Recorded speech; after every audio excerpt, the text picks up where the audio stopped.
सुनो सिद्धार्थ कथा। सत्य कथा,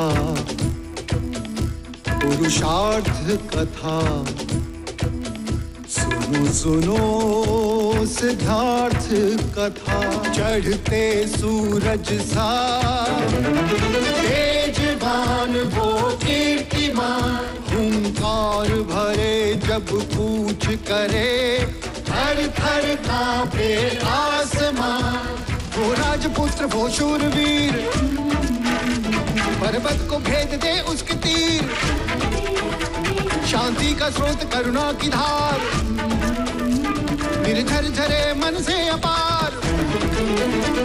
वो राजपुत्र वो शूरवीर, पर्वत को भेद दे उसके तीर, है शाक्य वंश का वो तारा, जगमग है जिससे जग सारा। सत्य कथा, पुरुषार्थ कथा, सुनो सुनो सिद्धार्थ कथा। मगध नरेश ने हमारी भेजी हुई मंत्रणा की प्रार्थना स्वीकार कर ली है और मंत्रणा के लिए आमंत्रित भी किया है। मगध नरेश ऐसा निर्णय नहीं ले सकते। संधि हमारे और हमारे शत्रु से मंत्रणा। तुम्हें सिद्धार्थ को मगध जाने से रोकना होगा। पर क्यों माँ? राहुल के भाग्य में पिता का सुख नहीं। धूल भी उड़े तो समझो शत्रु का आगमन। हमारा सामना सिद्धार्थ से। कौशल नरेश पर संजीत ने कपिल वस्तु पर आक्रमण कर दिया।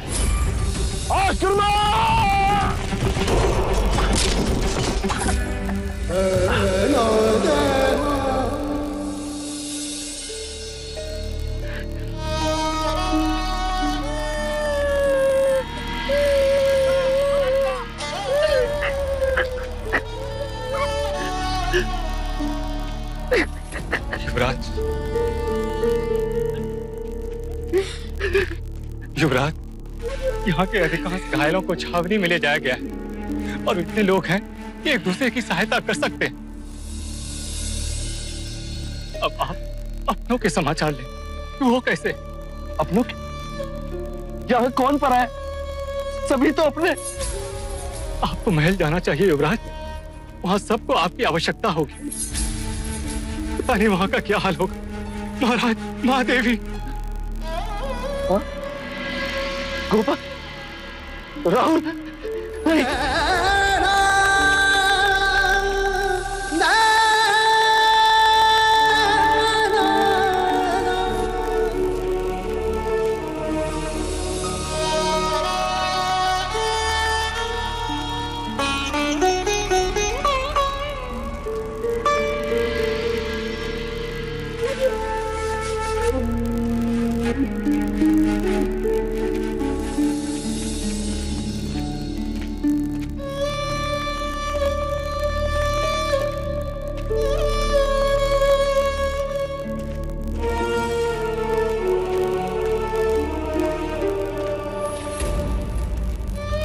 युवराज,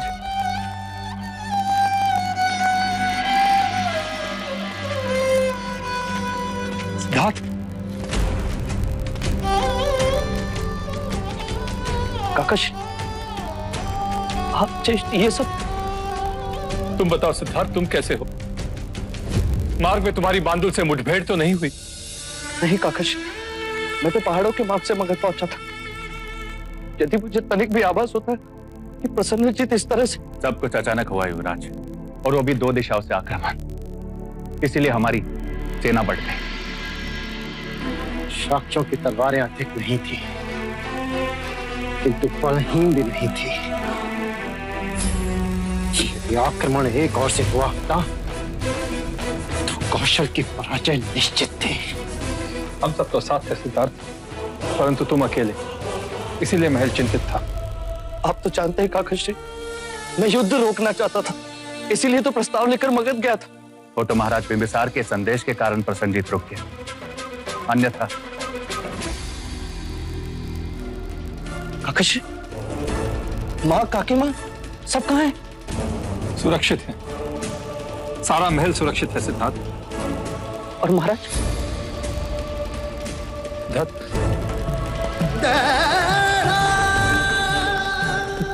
तो महाराज कहिए काकेश, क्या हुआ महाराज को? बताइए काकेश। घायल और सुरक्षित सिद्धार्थ।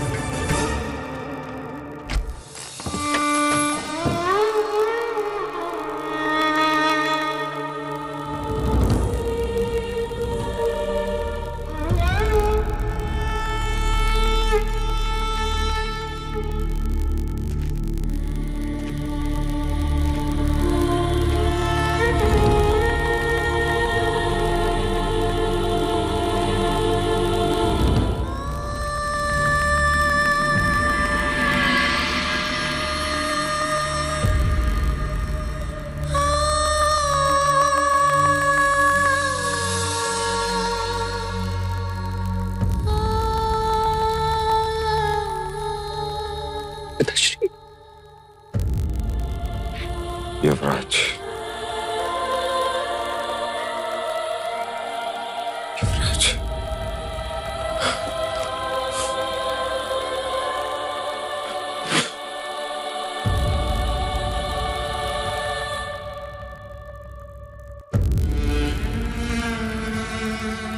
तुम्हें सकुशल देखकर मुझे प्रसन्नता हुई पुत्र।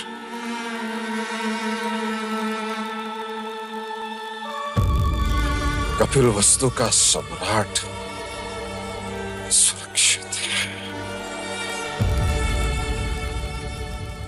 अब कपिल वस्तु फिर से अपने पैरों पर खड़ा हो जाएगा। अच्छा हुआ पुत्र की तुम यहां नहीं थे। पर मुझे खेद कि मैं यहां क्यों नहीं था, अन्यथा मैं युद्ध होने नहीं देता पिताजी। नहीं पुत्र, खेद तुम्हें नहीं, खेद मुझे है।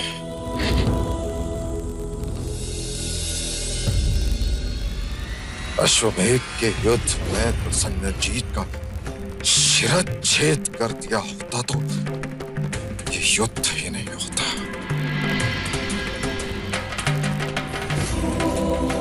राजनीति में एक गलत निर्णय। वो निर्णय गलत नहीं था पिताजी। उस युद्ध में हमारी विजय उस निर्णय पे आधारित ही थी। नहीं युवराज,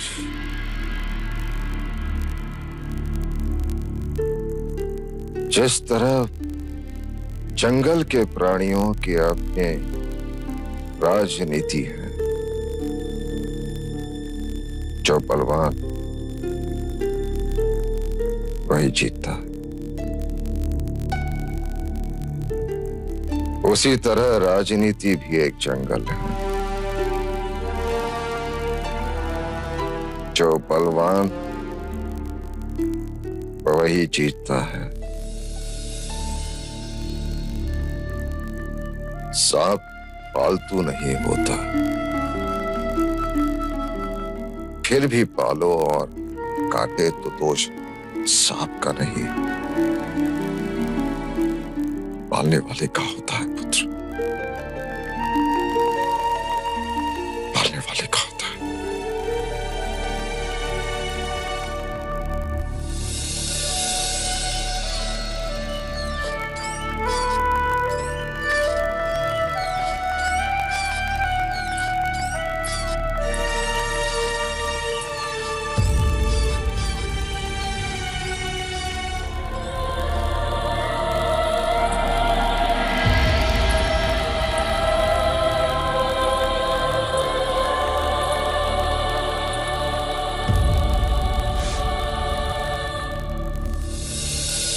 एक युद्ध और चारों ओर दुख का साम्राज्य छा गया।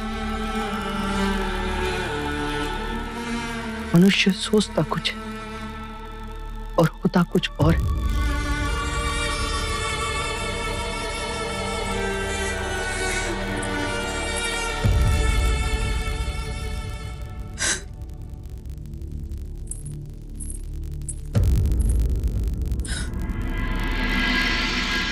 सत्य कहा आ रहे आपने। अभी कल की ही बात है, कभी सोचा ना था कि इतनी जल्दी ये बात हो जाएगी।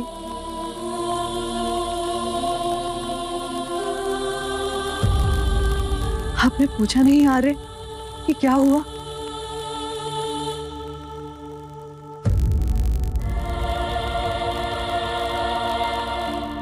ठीक है, चलो मैं ही बता देती हूँ। कल राहुल पहली बार घुटनों के बल चला और फिर रोने लगा।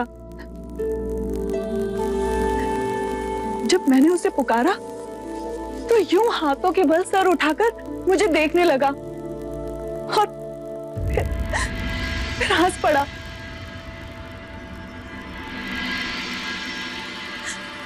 आपके पुत्र के हाथों में बड़ी ताकत है, बिल्कुल आप ही की तरह। हाँ, बड़ी ताकत, और आयु के साथ वो और बढ़ेगी। हाथ और शक्तिवान होंगे, तलवार थामेंगे, और फिर मनुष्य होकर भी वो मनुष्य का सर काटेंगे या कटवाएंगे। ये क्या कह रहे हैं यार? अपने राज्य की रक्षा करना धर्म नहीं? मैं इस धर्म में नहीं मानता। सच कहूं तो मैं ईश्वर को भी नहीं मानता। जी क्या अनर्थ बोल रहे हैं यार? हाँ गोपा, होता ईश्वर तो ये भयानक विनाश नहीं होने देता। क्यों मनुष्य को जन्म देकर दुख के मार्ग दौड़ाता? क्यों मनुष्य की आंखों में शत्रुता का विष बढ़ता और अहम का तांडव रचता? क्यों वो विकारों के पीछे मन को भटकाता? क्यों ये युद्ध होता और प्राणों की आहुति दी जाती? क्यों सरहदों के विस्तार को क्षत्रिय प्रगति का नाम देते? क्यों वेद और पुराण शूद्रों के लिए निषेध होता? तुम कदाचित ही मानो गोपा, पर एक उपवन में जितने पुष्प उगते हैं उससे अधिक शवों को देखकर आया हूं मैं। नहीं चाहिए मुझे राजपाट, नहीं बनना मुझे राजा। मुझे केवल दुख से मुक्ति का मार्ग चाहिए। मुझे शांति चाहिए, मुझे शांति चाहिए, शांति चाहिए।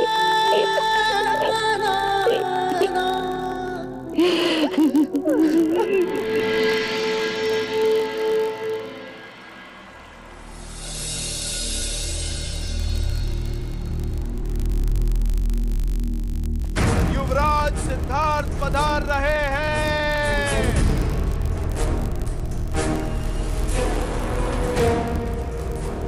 युवराज सिद्धार्थ की जय, युवराज सिद्धार्थ की जय, युवराज सिद्धार्थ की जय, युवराज सिद्धार्थ की जय, युवराज सिद्धार्थ की जय।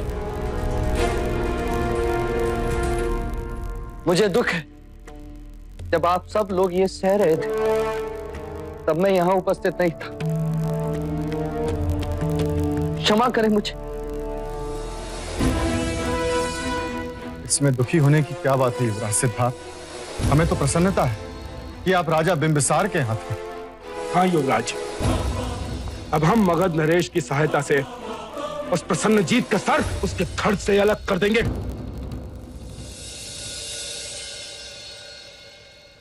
राजा तपोधन, तलवार के साथ हाथ भी कट गए, फिर भी युद्ध की बात।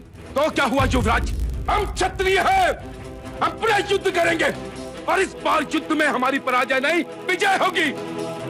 उस प्रसन्नजीत ने मित्र बनकर शत्रुता का काम किया है और शाक्य कभी धोखे को क्षमा नहीं करता। प्रसन्नजीत का तो शिरछेद होकर रहेगा। शाक्य गणतंत्र की, शाक्य गणतंत्र की, शाक्य गणतंत्र की। फिर संहार, फिर रक्तपात, फिर प्रजा में हाहाकार, फिर नगर उद्ध्वस्त, फिर अहम का तांडव और मनुष्यता का परिहार। अपनी प्रजा, अपने माता पिता को घायल देखकर आपका रक्त नहीं खौलता, पीड़ा नहीं होती, शत्रु को समाप्त करने का क्रोध नहीं जागता। अवश्य आता है क्रोध, पर शत्रु पर नहीं, उसके भीतर जगी शत्रुता को समाप्त करने का जी चाहता। हमें युद्ध से कुछ प्राप्त नहीं होता, ये जानते हुए भी, और पराजित होकर शाक्य जी नहीं पाते। उस बीते कल की सोच को बदलो, आने वाले कल के बारे में सोचो। सर्जन को सदियों लग जाते हैं और विसर्जन को एक पल। अपने विचार अपने तक ही सीमित रखिए युवराज। हमें अपना खोया हुआ स्वाभिमान वापस चाहिए। इस कपिल वस्तु को अपनी खोई हुई प्रतिष्ठा और स्वाभिमान वापस चाहिए युवराज। वापस चाहिए, वापस चाहिए। क्या होता है स्वाभिमान? क्या स्वाभिमान से होती है प्रतिष्ठा? ऊंच नीच, जात पात, वर्ण धर्म, सत्ता अधिकार सब मानव निर्मित है। कहो, ये धरती, ये आसमान, ये पेड़ पौधे सब किसके हैं? हमारे पूर्वजों के। और यदि उनसे प्रश्न करें तो वो क्या कहेंगे? उनके पूर्वजों के। और अंत में हमें यही उत्तर मिलेगा, किसी के नहीं। जो वस्तु तुम्हारी थी ही नहीं, उस पर अधिकार की भावना क्यों? ये युद्ध क्यों? युद्ध से कुछ नहीं मिलता, और शांति से? शांति की बात करोगे युवराज तो युद्ध होगा इसी सभा में। नहीं होगी। आप सब मगध की सेना की सहायता से युद्ध करोगे तो मैं उस सेना को अभी मगध वापस लौटने का आदेश दे देता हूं। युवराज, आपका यह कथन शाक्य गणतंत्र के विरोध में है। हम ऐसा नहीं होने देंगे, नहीं होने देंगे, नहीं होने देंगे। नहीं हो सकता। सेनापति, मतदान इसी समय होना चाहिए। हाँ, इसी समय होना चाहिए। ठीक है, शांत हो जाइए, शांत हो जाइए आप सब। जो राजा युवराज के शांति प्रस्ताव के पक्ष में है वो इनके साथ रहे।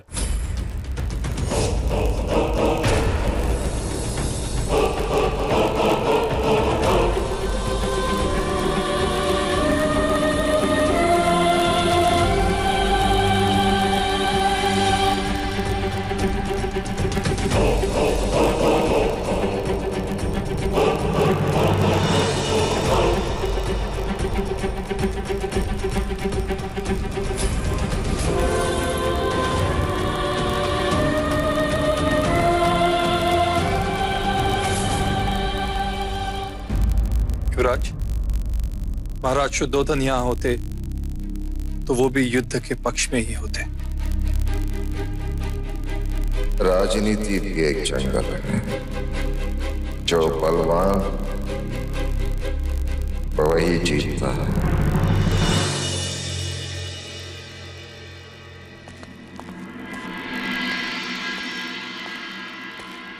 युवराज, सारा शाक्य संघ युद्ध के पक्ष में। अब निर्णय आपको करना है कि आप इनके पक्ष में हैं या नहीं।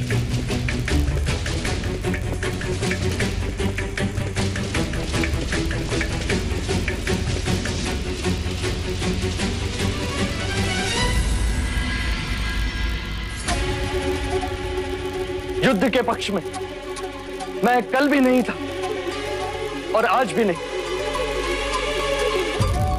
यदि आप शाक्य संघ के पक्ष में नहीं हैं, तो आपको अपने सभा पद से त्याग करना होगा।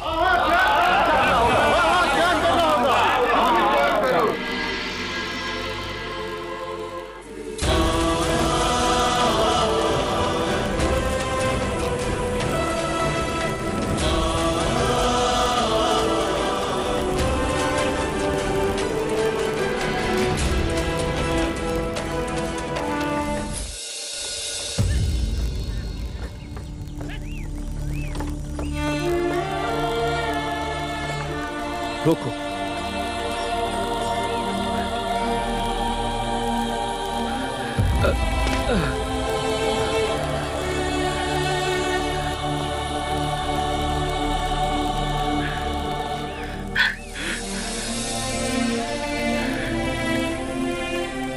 कौन हो भाई?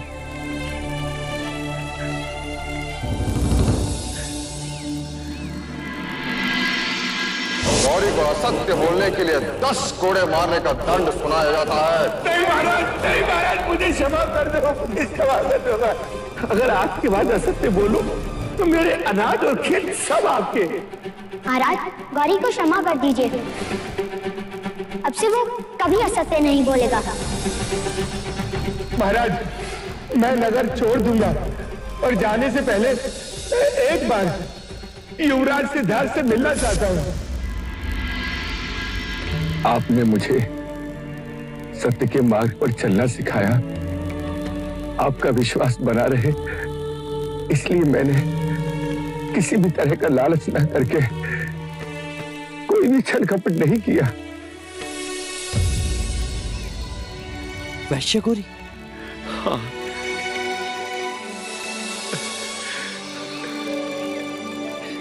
जी हाँ युवराज, वही वैश्य गौरी जिसे सारे नगर ने अपराधी घोषित किया, पर आपने मेरी सहायता की, मुझे जीने का अवसर प्रदान किया। तुम तो नगर छोड़कर चले गए थे। जी युवराज, वो झूठे अपराध का दंड था। झूठी मोहर लगाकर किसी ने मेरी बलि देनी चाहिए थी, और अब गिरे दूध पर क्या रोना। तो अब तक तुम कहां थे? वैशाली चला गया था युवराज, शरीर वहां और हृदय यहां। युद्ध पश्चात कपिल वस्तु के बारे में सुना तो दुख बांटने चला आया। युवराज, परिश्रम से मैंने धन अर्जित किया है, कृपया इसे स्वीकार करें युवराज, कृपया इसे स्वीकार करें। यहां से तुम कहां जा रहे थे? कभी न्याय प्रणाली ने मुझे नई नगरी में अन्न न देने का अपराधी ठहराया था। आज उसी नई नगरी में अन्न बांटने जा रहा था युवराज। नई नगरी? हाँ। आपका दारुण कर रहा था। राज्य के सैनिक इसके भाई को कहीं ले गए हैं, किसी नई नगरी में। क्या तुम मुझे अपने साथ नई नगरी ले चलोगे? मैंने आज तक उसे नहीं देखा। युवराज, हमें महल जाना चाहिए। महाराज हमारी प्रतीक्षा कर रहे होंगे। हाँ चन्ना, वहां से हम सीधा महल ही जाएंगे। पहले हम नगर के उस हिस्से को तो देख लें जो आज तक हमने नहीं देखा। चलो गौरी। युवराज, तुम भी चलो चन्ना, चलो चलो।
ये सब हम क्या देख रहे हैं चन्ना?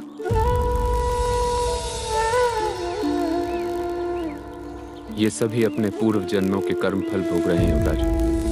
कर्म फल? पर कर्म फल से तो मनुष्य धनिक बनता है या दरिद्र, ये सुना है। पर ये मनुष्य क्या ये भी कर्म फल का परिणाम है? नहीं युवराज, ये जरावस्था है, वृद्धावस्था, जो अमीर और गरीब सभी के जीवन में आती है। वृद्धावस्था धनिक और निर्धन में भेद नहीं करती। तो क्या सब इस अवस्था से गुजरता है? मैं भी, तुम भी? हाँ युवराज, जन्म लेने वाला प्रत्येक मनुष्य आयु के अंतिम चरण में इस अवस्था से गुजरता है। जब यौवन समाप्त होता है, जब इंद्रियां साथ नहीं देती, बचपन, युवानी और वृद्धावस्था, यही जीवन के क्रम है। वृद्धावस्था? रुक जाइए, रुक जाइए, रुक जाइए! क्यों मार रहे हैं आप इसे?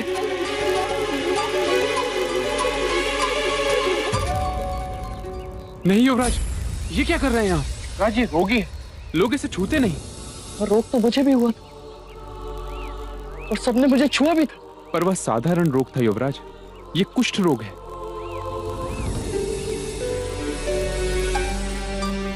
कुष्ठ रोग?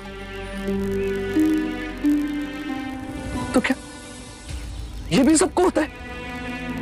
नहीं युवराज, पर इन जैसे कई रोग हैं जिनसे मनुष्य घिर जाता है।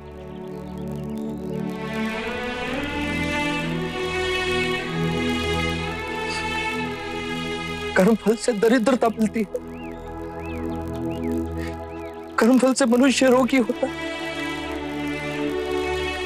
क्या ऐसा कोई मार्ग नहीं जिससे कर्मफल को बदला जा सके, जिससे संसार के सारे दुखों को हम मिटा सके, जिससे यौवन और धन चिरंजीवी हो जाए? कैसे होगा चिरंजीवी जब तक तुम जैसे जन्म लेते रहेंगे?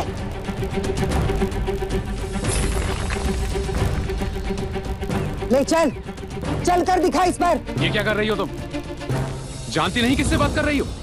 ये हमारे युवराज है। जानती हूँ, इसीलिए फेंके हैं। जीवन भर इसके फेंके हुए अंगारों पर चले हैं हम, अब ये चलेगा? अपने जीवा पर काबू रखो, तुम युवराज से बात कर रही हो। क्या अपराध है मेरा? क्या किया है मैंने? अरे तेरा तो जन्म ही तेरा अपराध है। तेरे लिए आगाही हुई थी, तू सम्राट बनेगा या सन्यासी। इसीलिए तेरे राजा पिता ने सारे नगर के दरिद्र, रोगी, दुखी, वृद्ध लोगों को देश के बाहर किया, उनको धोखा दिया और ये अंधेर नगरी बसाई तेरे कारण। ये तेरा अपराध है, अपराध है।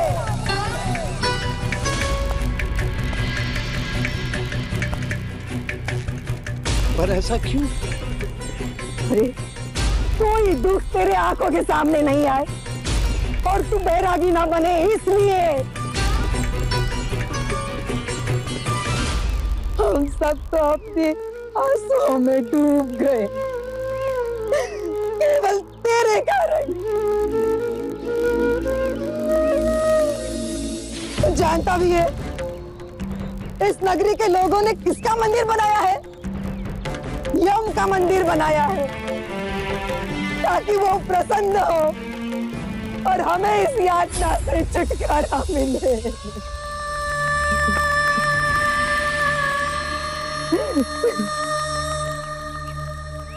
मनुष्यता का कितना बड़ा उपहास। चन्ना, क्या मेरा जन्म सच में इतना कलंकित? युवराज, ये तो नहीं, ये नहीं हो सकता, नहीं हो सकता ये।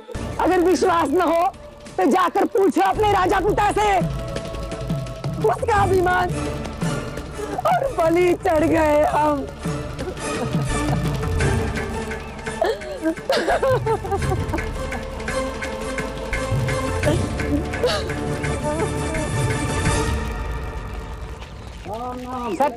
राम नाम सत्य राम नाम सत्य सत्य सत्य राम नाम सत्य राम नाम सत्य राम नाम सत्य राम नाम सत्य राम नाम सत्य राम नाम सत्य राम नाम सत्य राम नाम सत्य राम नाम सत्य सत्य नाम सत्य राम नाम सत्य। कहिए महाराज, और कितने वेद छिपाए आपने? ना मुझे मेरी माँ के विषय में बताया, ना नई नगरी के बारे में।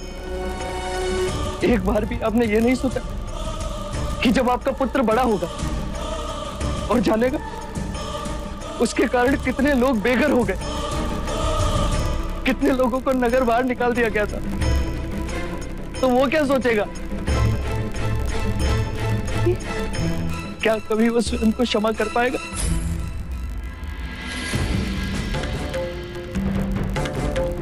क्या उससे अपने जन्म पर खेद नहीं होगा?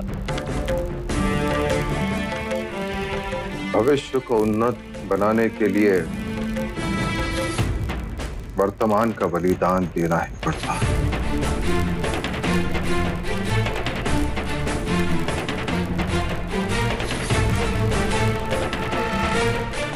अब तुम सम्राट बनोगे तो न जाने कितने लोगों के घर बसाओगे, उन्नति लाओगे।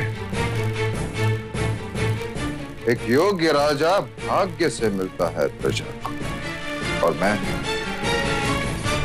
मैं तुम्हें राजा ही बनाना चाहता था। और एक योग्य राजा देने की इच्छा आप बुरे शासक बन के पिताश्री पूरी एक पीढ़ी को नर्क भेज दी। सिद्धार्थ, इन्होंने जो किया वो इसलिए किया कि दुख तुम तक ना पहुंचे। पर दुख तो पहुंच गया ना मां। उन सबके दुखों का बोझ मैं अपने कंधों पर उठाकर चल रहा हूं।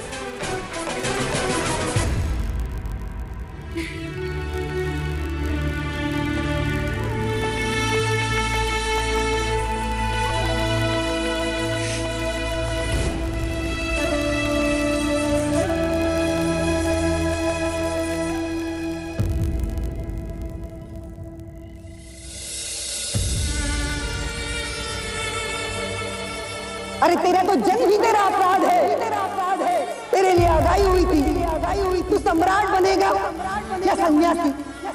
इसीलिए तेरे राजा पिता ने सारे नगर के दरिद्र, रोगी, दुखी, वृद्ध लोगों को देश के बाहर किया, उनको धोखा दिया और ये अंधेर नगरी बसाई तेरे कारण।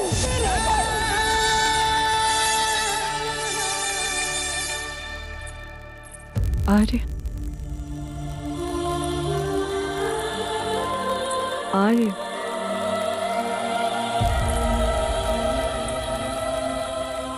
आर्य,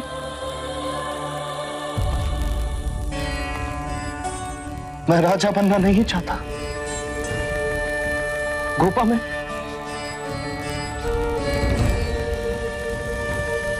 ये क्या बात कर रहे हो? किस विपदा से घिरे हो आर्य? इतने विचार दिए कि 2 बार पुकारने पर उत्तर भी नहीं दिया। मेरे प्रश्न ही अब मेरे लिए यम बन रहे हैं गोपा। न जाने वो कब मेरी सांसें घोट दी। क्या हुआ? ऐसी क्या घटना हुई? न जाने मेरे आसपास असत्य की कितनी परतें जो एक के बाद एक खुलती जा रही। जब सब खेल रहे थे तब मुझे महल से बाहर जाने की अनुमति नहीं थी। मुझे बाहर जाने क्यों नहीं थी? वो सत्य आज उजागर हुआ। जब मैंने जन्म लिया मेरी मां केवल 7 दिनों में यमाधीन हो गई। मेरे जन्म के साथ असित मुनि ने मेरे सन्यासी बनने की भविष्यवाणी की और मैं सन्यासी ना बनूं, इसीलिए नई नगरी बनी। और आज मैंने वो भी देख ली, दुख की चरम सीमा भी देख ली। निर्धन, रोगी, वृद्ध, मृतक, निर्धन और धनी का कर्म चक्र, जन्म और मरण का निरंतर चक्र। मृत्यु सभी को आनी है को, चाहे वो निर्धन हो या धनी। वृद्धत्व किसी को नहीं छोड़ता, ना ब्राह्मण को, न क्षत्रिय को, न वैश्य को, न शूद्र को। मैंने उन वृद्धों की झुर्रियों में लिखे दुखों को पढ़ लिया है को,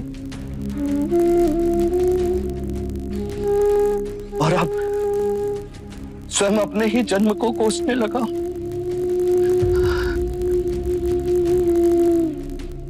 यदि जीवन ऐसा है तो ऐसे जीवन की मुझे कोई आवश्यकता नहीं।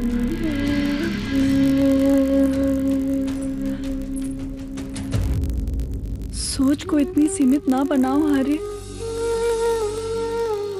कि दुख के आगे देख ना सको। आपने जीवन के बारे में जाना, पर ये क्यों भूल गए कि जीवन में प्रेम भी है और विश्वास भी। स्नेह से सारी पीड़ाएं नष्ट होती हैं। माना कि दुख से जीवन में संघर्ष है, पर प्रेम दुख पर भारी है। देखो, मेरे जीवन में आप हो, आप मुझसे स्नेह करती हो और मैं आपसे, और यही प्रेम दुखों से संघर्ष करने की शक्ति देता है। मैं जब भी उदास होती हूँ, राहुल का चेहरा देखती हूँ और फिर दुख दिखाई ही नहीं देता। स्नेह और विश्वास सृष्टि की नींव है। हाँ। कहाँ जा रहे हो आर्य? राहुल को देखने।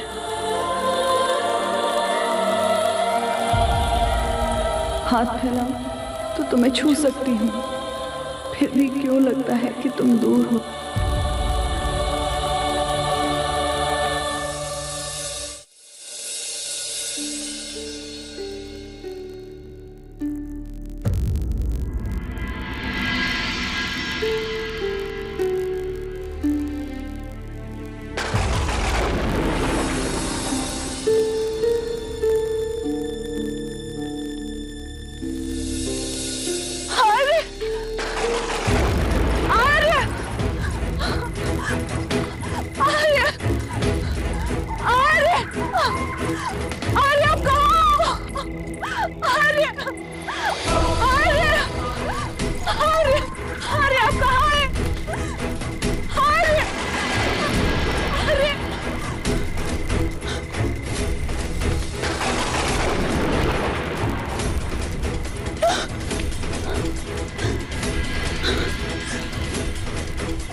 मैं यहीं हूं तुम्हारे पास, पर जा रहा हूं, बहुत जल्द लौट आऊंगा।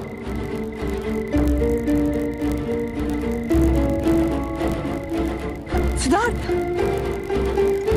अरे सिद्धार्थ, हमें छोड़कर मत जाओ सिद्धार्थ।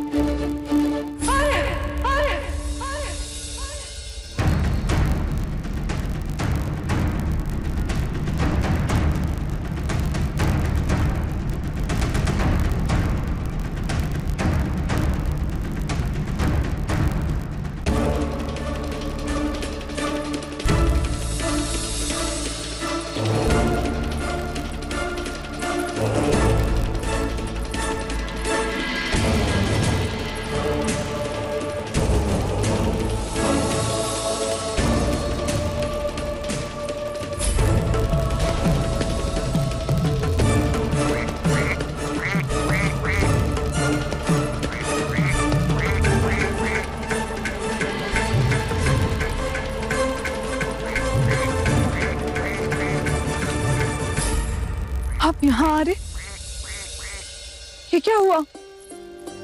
गोपा ये तड़प रहा, कदाचित प्यासा है। कब से मैं इसे पानी पिलाने की कोशिश कर रहा हूं, चिल्लाता है पर पानी नहीं पीता। ये पानी नहीं पिएगा आज। क्या?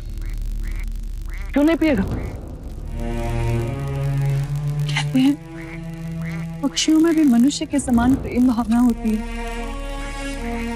एक के बिना दूसरा जीवित नहीं रह सकता। नर ने वहां प्राण त्याग दिए, ये मादा भी अपने प्राण दे देगी। विरह ये सह नहीं पाते, हर एक के बिना दूसरा जीवित नहीं रहता। इनके बीच प्रेम का ही अटूट बंधन है। अर्थात प्रेम की चरम सीमा भी दुख है, कदाचित परिभाषा भी दुख। प्रेम अर्थात अप्रत्यक्ष दुख, केवल दुख।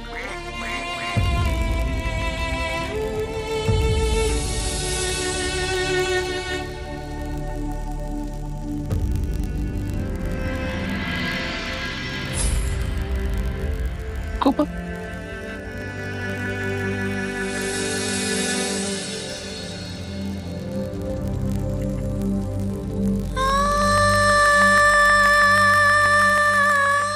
बोलो गोपा, एक दूसरे से इतना प्रेम कि सृष्टि ईर्ष्या कर, और हम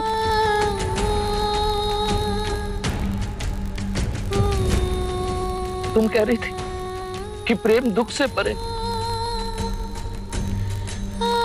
गोपा, पर मैं कह रहा हूं प्रेम की चरम सीमा भी दुख है। सुख क्षणिक है, दुख सर्वोपरि।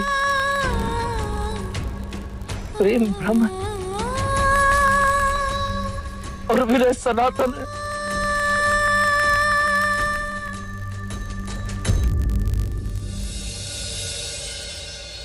सत्य कथा,